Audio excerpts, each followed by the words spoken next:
nama fayyadu qabnaa TikTok kana sii galtee asuma gubbaa dhufne ajandaa sii galtee bara namni keenya ajandaa guyyaa guyyaan fidaa beeke. Jaartiin tiyya akkamitti ooltee as gubbaa fideeti jaartii isaallee xiqqeessaa bultii diigamtee as gubbaa fidnee jite ajandaa godhannaa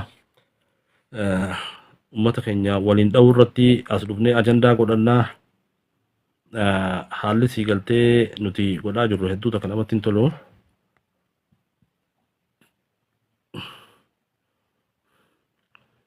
Akkasii bakka inshallah guyyaa biraatti wal arginaa obsaa tashqaa isinirra dhaameefin ol deebi'e inshallah waan gaarii rabbi nu haa daleessisu kheyri nu haa daleessisu TikTok kanarraa yeroo dhufne mee ijoollee teenya waan gaarii takka share haa goonu waan gaarii takka post haa goonu waan dhaloonni kun irraa baratu share haa goonu amma sii galtee haalli nuti keessa jirru mana lolaa mana sii galtee TikTok kana bakka itti wal xiqqeessinu bakka itti wal abaarru bakka itti sii galtee dhukee walirraa goonu ta'eetiti deemaa jira kun sii galtee gaarii miti obboleeyyan kiyya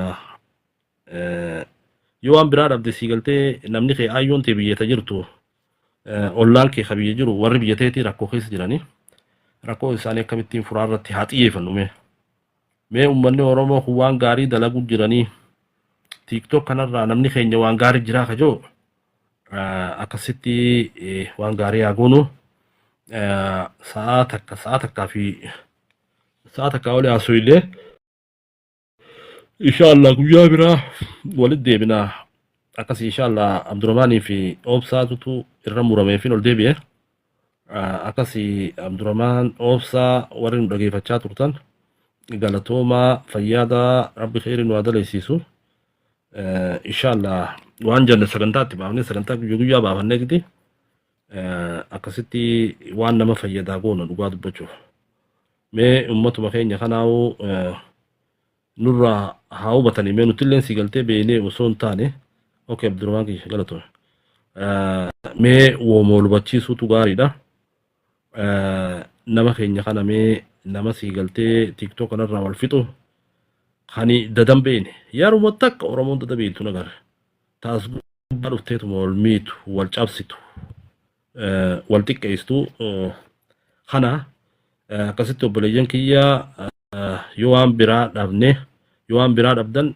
ayyoo teessan miskiina taganda jirtu agargaarru ummata keenya gargaaruu irratti haa xiyyeeffannu ijoollee dabtara dhabde dabtara haa binnuu fi ijoollee waan nyaattu dhabde waan nyaattu haala dandeenyu sii galtee haa goonuuf tanaa yaannu sii galtee yeroo hundaa'u namni keenyaas gubbaa dhuftanii warri TikTok kana gubbaa dhuftan akkamittiin hawaasa fayyadaa haa yaannume akkamittiin sii galtee ajandaa uume giiftii wali qabadhee takka TikTok guddifadhaan faayidaa siin qabu guyyaa kana duutaan beeytu war addunyaan tun dhumattu amma yeroo haasoo jirru kana sii galtee rabbi amrii nu fiduu danda'a kanaaf tola haa daleenyu kheyrii haa daleenyu isin jechuu barbaada akkasii inshallah sagantaa godhannee jitti irraa dubbanna sagantaa godhannee jitti namoota keenya inshallah sagantaa inshallah TikTok kanarratti namni afeeruuf taa'u inshallah Zakii Daalas yeroo gabaabduu keessatti afeereen fida rabbi jee Zakii waliin fida Zakii Daalas fiduufiin ta'a yoo rabbi jee Zakiin amma Ameerikaa jiraachuu baatullee yeroo Ameerikaatti deebi'ee keessummaa keenya guddaa Zakii Daalaas afeereetiitiin ol fida akkasuma sii galtee injiinar Iliyaas Ibsaa Matoro Juwaar Mahammad Adviser Juwaar Mahammad ka Juwaar Mahammad sii galtee halkanii fi guyyaa jala deemu injiinara keenya afeerree akkasitti as gubbaa finna namni sii galtee seenaa isaaniitii fi wareegama isaan kafalan irraa barachuu qaban jechuudha. Namoota sii galtee nama fayyadaa jiru, namoota nama fayyade, namoota sii galtee nama gargaaruunis miskiina bira dhaabbatu, namoota akkasii ol finna jechuudha inshaallah.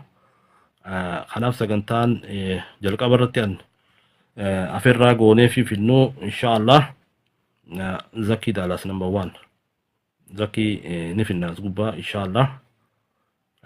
Haala isaatii fi akkuma sii galtee waa hedduu dubbanna gaa waan Naayiroobii tanatti waliin turres inshaallah dubbachuuf teenya.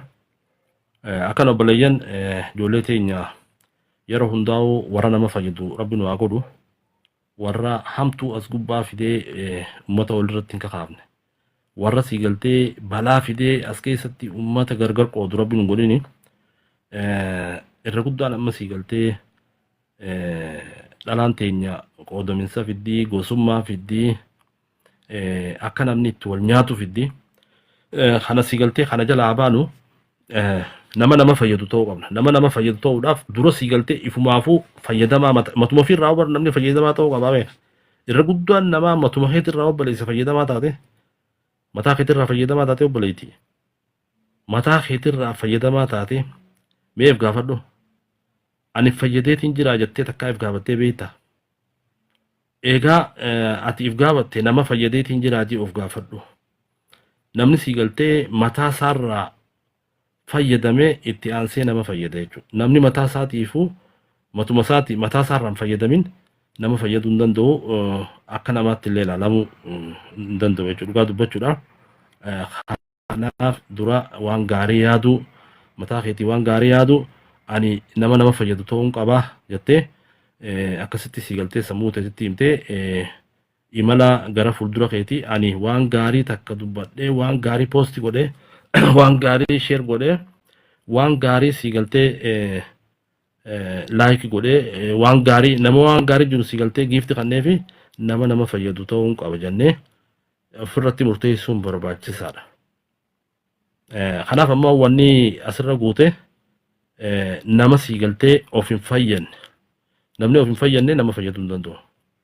Namni of hin fayyanne yeroo hundaa'uu sii galtee ajandaa qoodaminsaa, ajandaa hamaa waan diin keenya kana xiqqeessaa waan namummaa keenya xiqqeessaa fidaa. Kanaaf obboleeyyan kana jalaa abaanu goonni namaa hayyuun nama fayyadu beeka. Nama fayyadu nama sii galtee miskiina gargaaru. Nama ummata isaa gargaaru. Nama ummata isaatiif quuqama qabu. Nama akkasii ta'uun hedduu takka nama barbaachisa. Yaadni gaariin sii galtee umrii nama dheeressaa beeka. Waan gaarii namaa yaaduun umrii nama dheeressaa beeka. Hamtuun ati galgala as gubbaadhaa shammadattee nama qarqar qoodaa bultu umrii akka si gabaabsaa jiru beeku obboleessoo. Warri lafaatillee akkasumatti sitti rifata. Warri samiillee si rifata. As gubbaa dhuftee sii galtee yeroo waan hin taane maaliyaanitti bultuu nama qooduu irratti sii galtee maallaquma harkachuudhaaf waan hamtu dalaguun nun barbaachisu. Kanaaf sii galtee yoo amma fakkeenyaaf warra amrii rabbii si dhufte intala tami intalas gubbaadhaa kunoo sii galtee shiita uffattee butaantii jalaan nama garsiiftu jedhan ati duutee jirtaa beeka. Kasaaraan akkasaniin jirtu obboleeyyan kiyya. Yoo gurbaa taates gurbaa hamaa akkasitti waa dalagu siin jaani. Kanaaf obboleessoo waan gaarii haa dalaynu, waan gaarii haa yaannu, nama fayyadu haa taanu. Nama fayyadu ta'uudhaaf dura ifumaafuu matuma keetiifuu atummaanu parsinaalii nama if fayyadu ta'uu qabda. Akkasii obboleeyyan kiyya galatoomaa jazaakallaa. Inshaallah akkasii galtee nama islaamaatti akka nama oromootti waliin isin hidhaamu dhumarratti obboleeyyan kiyya namni hundinuu sii galtee warra kiristaanaatis amantii qabdanii warra islaamaatis sii galtee amantiin teenya qulqulluudha. Akka sabaattis abbootiin teenya ummata safuu qabu, ummata safuu beeku, ummata sii galtee yeroo hunda nama miidhuu irratti warra bobba'an ture miti abbootiin teenya. Obboleeyyan kiyya ijoollee teenya shamarran hawwan hundi keessanuu warra sii galtee kheyrii dalagu haa taanu. Warra hamtoos gubbaa dalagee galgala shammadataatuma bulu. Warra shiraa rabbiin godhini mee akka oromootis akka islaamaattis akkuma amantii feeteetu waan gaarii takka as gubbaadha sheeraa goonu poostii haa goonu waan ati sheer gootu tanaatu sii galtee shira babal'isaa jira beek waan ati poostii gootee giiftii ergituuf kanaatutu shira babal'isaa jira beek abbaan shiraa hadiinsaa xiqqeessaa jiru ummata keenya gargar qoodaa jiru ana yookaan si ka giiftii kan nuti akka sheer godhu haamilee itti godhu.